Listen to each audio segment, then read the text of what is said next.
হচ্ছে বাংলাদেশ সীমান্তে?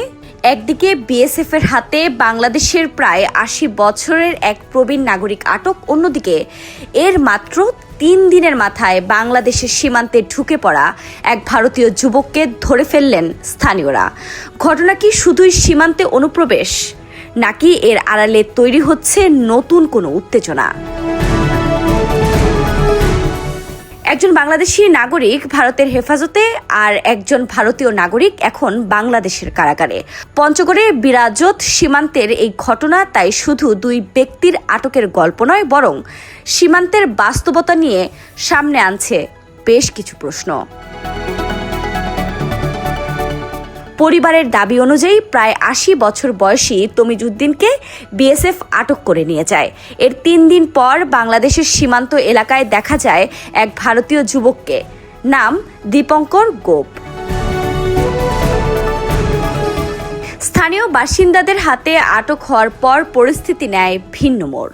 স্থানীয়রা জানান, বাংলাদেশি নাগরিককে মুক্তি না দেওয়া পর্যন্ত ভারতীয় যুবককেও ছাড়া হবে না।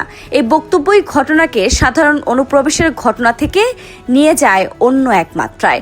কারণ সীমান্তে কোনো একজন নাগরিকের আটকের প্রতিক্রিয়া যখন অন্য দেশের একজন নাগরিকের আটকের সঙ্গে যুক্ত হয়, তখন সেটি শুধু স্থানীয় মানুষের ক্ষোভের বিষয় থাকে না।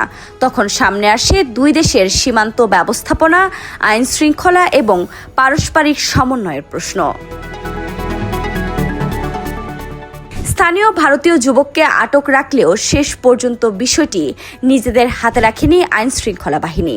খবর পেয়ে ঘটনাস্থলে যায় বিজেপি ও পুলিশ। দীপঙ্কর গোপকে নেওয়া হয় পুলিশের হেফাজতে। তার বিরুদ্ধে সীমান্তে অনুপ্রবেশের মামলা হয়। তাকে আদালতে তোলা হলে আদালতের নির্দেশে পাঠানো হয়।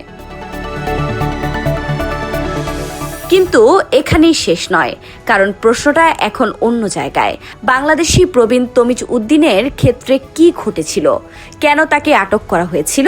তিনি কি ভুল করে সীমান্ত অতিক্রম করেছিলেন, নাকি এর পেছনে অন্য কোনো কারণ রয়েছে? আর একই সময়ে বাংলাদেশে প্রবেশ করা ভারতীয় যুবক দীপঙ্কর গোপের ক্ষেত্রেই বা কি ঘটেছিল? দুই ঘটনার প্রকৃতি কি একই, নাকি ঘটনাগুলোকে আলাদাভাবে দেখানোর প্রয়োজন রয়েছে? এই প্রশ্নগুলোরই উত্তর এখন গুরুত্বপূর্ণ। কারণ সীমান্তের সবচেয়ে বড় ঝুঁকি তখনই তৈরি হয় যখন একটি ঘটনা আরেকটি ঘটনার প্রতিক্রিয়ায় পরিণত হয়। একজনকে আটক করা হলো, তারপর অন্য পক্ষের আরেকজন আটক হলেন, এরপর তৈরি হলো চাপ। এভাবে যদি সীমান্তের প্রতিটা ঘটনা পাল্টা প্রতিক্রিয়ার জন্ম দেয়, তাহলে স্থানীয় পর্যায়ের একটি ছোট ঘটনাও দ্রুত বড় ধরনের উত্তেজনায় রূপ নিতে পারে।